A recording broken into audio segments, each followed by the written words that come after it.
Nhà rồng xe con cái là xe tiêm rồng thì kỳ lì channel. Rồng nó cú giờ là biết cho ý ra lù dầu lùa. Lúc bề hù hòa tiệt. Có đủ cú. Mua ấy người nữ chí lộ trà.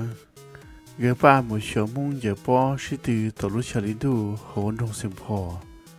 Ủa cháu mong giờ tổ hậu ở lúc đồng thế nó. Ủa lúc câu chuyện giờ bó sĩ từ. Từ lúc câu chuyện mà mua này tôi chú chế đâu. Mua khổng sĩ khổng na. Thì khổng nó trên lệnh từ tên đủ trả giờ bó sĩ từ. Mong tôi cổng chú trong sư gì mù lò trấu cho nó. Rổ trên ba trên bờ cho hậu của nó là dễ cơ lý. Người nữ chí nó tụi gì dòng mốt đa họ tụi nhẹ dòng công môn chúa. Người ý lần như chỉ sổ chừng cỡ ý lần hay đúng không? Ý lần cỡ tới ý lần. Nó đã người muốn để chế tỏ lúc tìa ở luôn ba rồi cho chế muốn để tỏ. Chỉ bảo đi tôi kia là trong đợi lúc trả lo.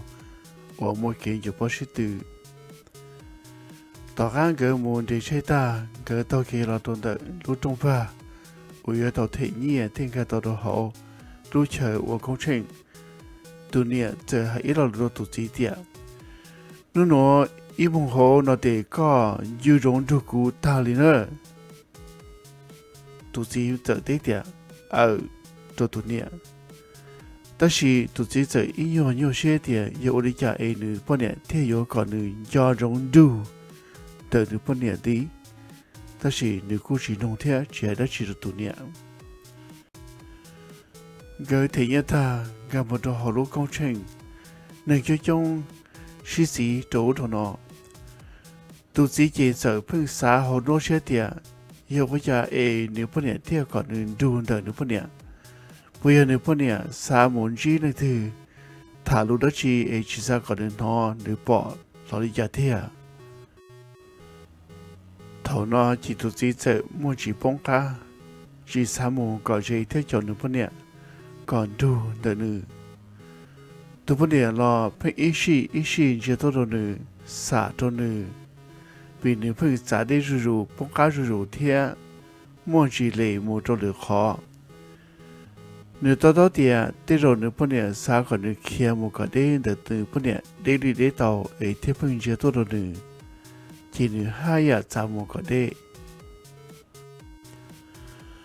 Lúc xe hở nó gần như mua nhiều lúc sở thông ngà trở đợt tệ tàu xe hữu. Trên đế trên cỡ xin dạy, nên chú trong nhiều mùa nhiều, ít đường sản thì chỉ bởi đường lý lợi. Thổ nó tụi chí mà đã nhiều xe tiệt ở chạy nữ bọn nhẹ thì chỉ xã khỏi nữ xã gì nữ bọn nhẹ đi. Họ nữ bọn nhẹ là muốn chỉ chỉ vì nữ phương muốn chỉ ngầu. Thì ý sĩ bỏ trấu cho nó trấu được khó lợi.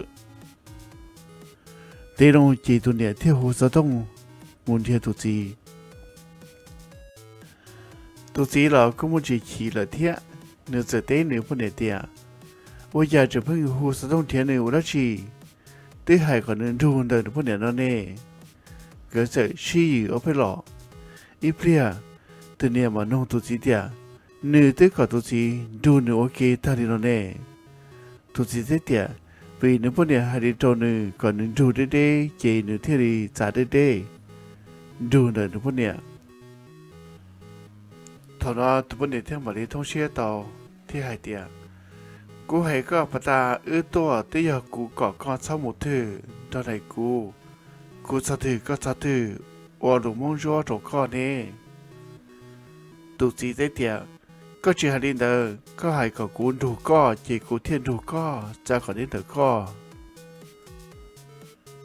Thảo nói chỉ tụi nhẹ mà thông xe cho tụi chí kì tàu tàu.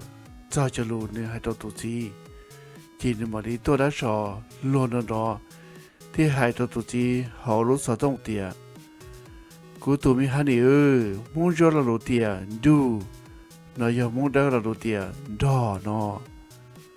Cú hãy có bà ta tùa. Thì giờ cú hãy lũ muốn cho. Cú chạy tiệt có con đó cú. Chỉ có con đủ cú.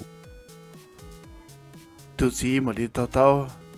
mà sao tàu li chỉ ngờ ý lần thia hay lù xí thọ chị ý lần sorry đó ý lần thọ nó ngờ thia mà xí ngà xia nhẹ luôn nhẹ tì lò xin thia ta đi nó ô châu có thọ là sai tâm lòng thì khi đi channel chia sẻ thì có chuyện sai lựa chọn gì